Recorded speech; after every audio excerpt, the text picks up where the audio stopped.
The business है।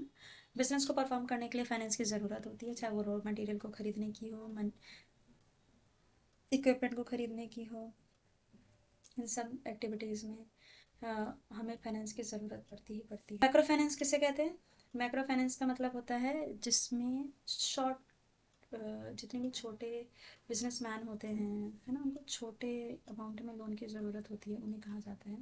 जैसे example के तौर पे यहाँ पे दिया हुआ है मुद्रा, है ना, micro units development refinance agencies हो गई, है ना।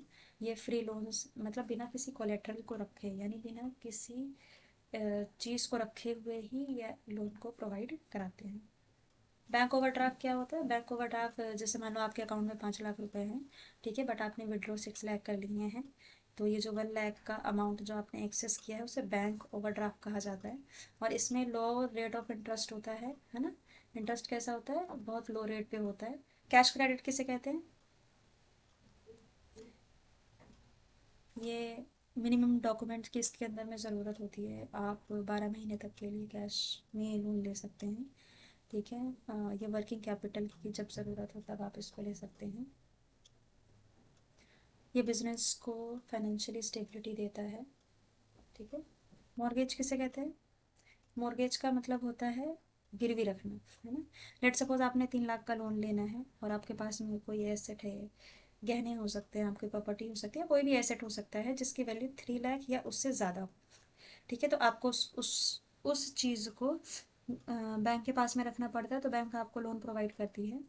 और ये इसलिए रखा जाता है, कल को अगर हम लोन पे ना कर पाए तो उस केस में बैंक उसको सेल आउट करके अपने गिवन अमाउंट को क्या कर सके? रिकवर कर सके। Reverse mortgage. रिवर्स मॉर्गेज क्या होता है? ये सीनियर सिटीजन के लिए होता है, जिनकी एज 60 ईयर से ज़्यादा होती है, जिनके पास में प्रॉपर्टी होती है बट उनके पास में सोर्स ऑफ इनकम नहीं होता, तो वो इसके अगेंस्ट में लोन ले सकते हैं। बैंक इसके एक्सचेंज में उनको एवरी मंथ कुछ ना कुछ अमाउंट देता है, ठीक है। और फिर उसके बाद में जब उस व्यक्ति की डेथ हो जाती है या फिर जब वो उस प्रॉपर्टी को सेल करता है, तो जितना बैंक ने प्रोवाइड किया होता है अमाउंट, वो उस अमाउंट को रिकवर कर लेते हैं, ठीक है। तो इसे रिवर्स मॉर्गेज कहते हैं, ठीक। तो ये 60 ईयर या उससे ज़्यादा के जितने सीनियर सिटीजन हैं उनकी हेल्प करने के लिए बनाए हुए हैं, ठीक है। न्यू टेक्नोलॉजीज आई हैं, कैशलेस बैंकिंग उन्हें कहते हैं जिसमें कैश को कैरी करने की जरूरत नहीं होती। इसके एग्जांपल में डेबिट कार्ड, क्रेडिट कार्ड आ जाते हैं, ठीक है। इलेक्ट्रिक बैंकिंग उसे कहा जाता है जिसमें हम ई बैंक, जिसमें हम इंटरनेट के थ्रू में बैंक की सारी फैसिलिटीज़ को अवेल करते हैं।